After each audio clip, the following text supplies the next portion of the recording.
Kultum Ramadan, Ngabi Bias, ngaji bahas ilmu bersama bimbingan Islam.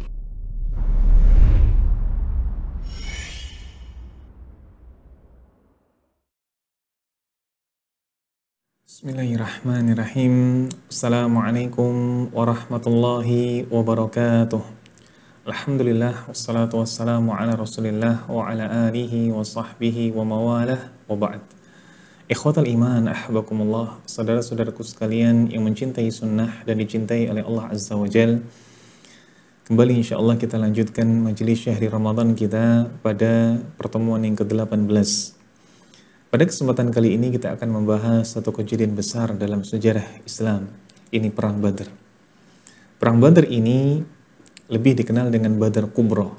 Ini perang yang terjadi di bulan Ramadan tahun kedua Hijriyah.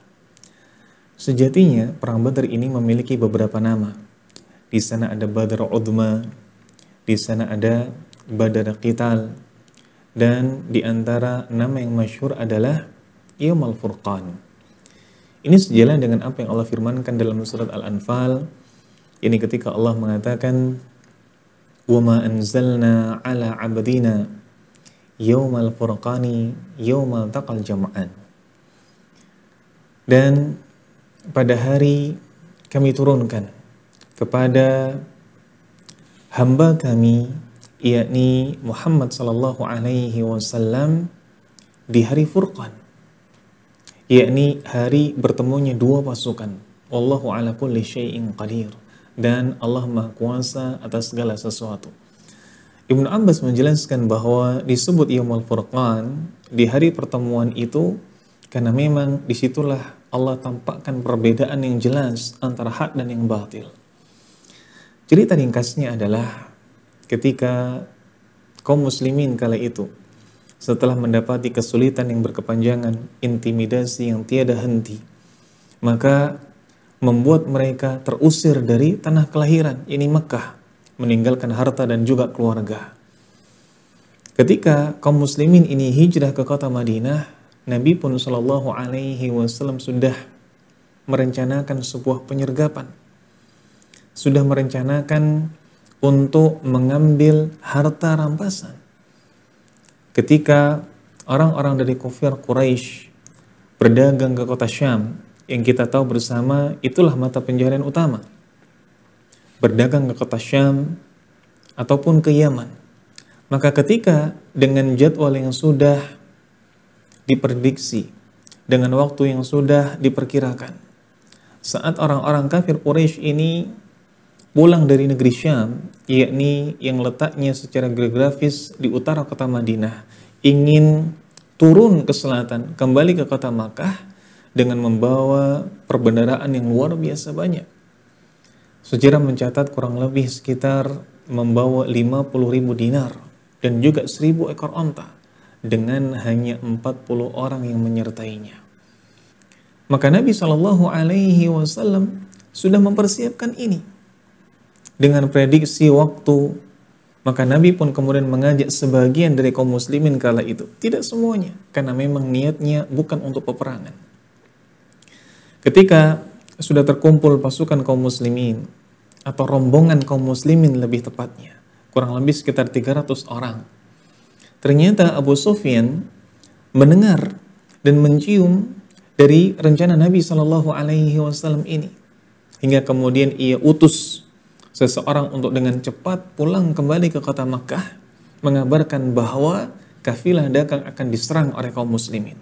Ini membuat amarah murka, hingga Abu Jahal kemudian berangkat bersama rombongannya, membawa kurang lebih sekitar 1.000 orang, beserta dengan segala jenis perlengkapannya. Ada sekitar 600 orang berpakaian lengkap dengan baju zirahnya. Begitu pula ada pasukan berkuda. Maka Abu Jahal ketika sampai dan berkumpul bersama dengan kafilah dagang, ini semua sudah dengan posisi siap tempur. Sementara Nabi Shallallahu Alaihi Wasallam dengan pasukan kaum muslimin tentu saja tidak demikian. Dan ketika kaum muslimin kemudian benar-benar sudah dihadapkan pada sebuah peperangan, Nabi pun Shallallahu Alaihi Wasallam berdoa kepada Allah Azza wa Jal, dan ini doa yang masyhur tercatat dalam hadis riwayat Imam Muslim. Ketika Nabi Shallallahu Alaihi Wasallam berdoa, Allahumma anjizli ma wa'adtani. Ya Allah, penuhilah janjimu kepadaku.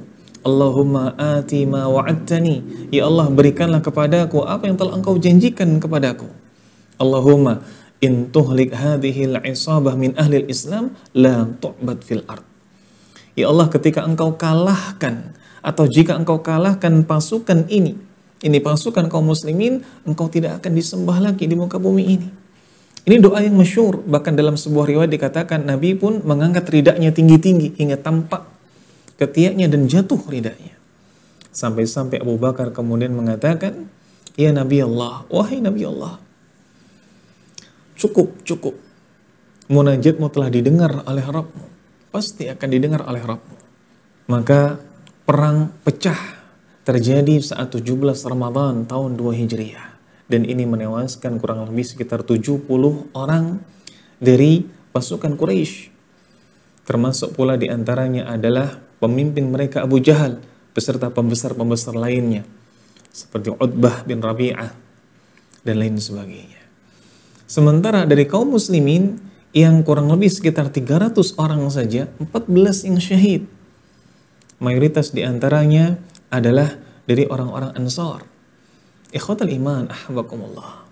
Kemenangan ini sejatinya adalah hadiah yang luar biasa. Special gift dari Allah Azza wa Jal atas kesabaran dari kaum muslimin, menahan derita, menahan intimidasi dan lain sebagainya. Hingga kemudian kemenangan ini membuat kaum muslimin memiliki wibawa, tidak lagi diremehkan oleh orang-orang dari Mekah, menganggap bahwasanya Madinah ini memiliki kekuatan, tidak lagi diremehkan dan tidak bisa dipandang sebelah mata. Apa yang bisa kita petik? Satu faedah yang perlu digaris bawah adalah tentang takdir dari Allah Azza wa Jalla. Seperti yang kita tahu, Nabi pun Shallallahu Alaihi Wasallam tidak meniatkan ini sebagai peperangan. Nabi meniatkan ini sebagai penyergapan. Tapi ternyata takdir Allah berkata lain. Allah pertemukan dengan momentum perang di sana. Allah hadapkan dengan sebuah peperangan. Hal yang tidak bisa dihindari oleh kaum muslimin. Hingga kemudian sesuatu yang mungkin menakutkan membuahkan sebuah keberhasilan. Maka kita sekarang yang telah memplanningkan Ramadan tahun ini demikian dan demikian, dengan rencana yang matang bersama dengan orang-orang tersayang, kita menyiapkan dengan segala sesuatu yang indah dalam pandangan kita. Tapi ternyata ketika kita dapati Ramadan ini mungkin berbeda. Adanya kesulitan, adanya ujian, adanya musibah, adanya wabah. Bahkan mungkin orang yang kita kasihi sudah tidak ada lagi. Padahal Ramadan lalu masih bersama kita. Padahal bulan lalu masih bersama kita. Kita harus yakin bahwa pasti takdir Allah yang terbaik, pasti akan ada kemenangan di depan kita semuanya. Dan inilah yang harus kita pahami bersama, bahwa takdir Allah adalah yang terbaik. Tugas kita adalah meyakini segala ketetapan Allah tersebut. Wallahu a'lam bishawab. Assalamualaikum warahmatullahi wabarakatuh.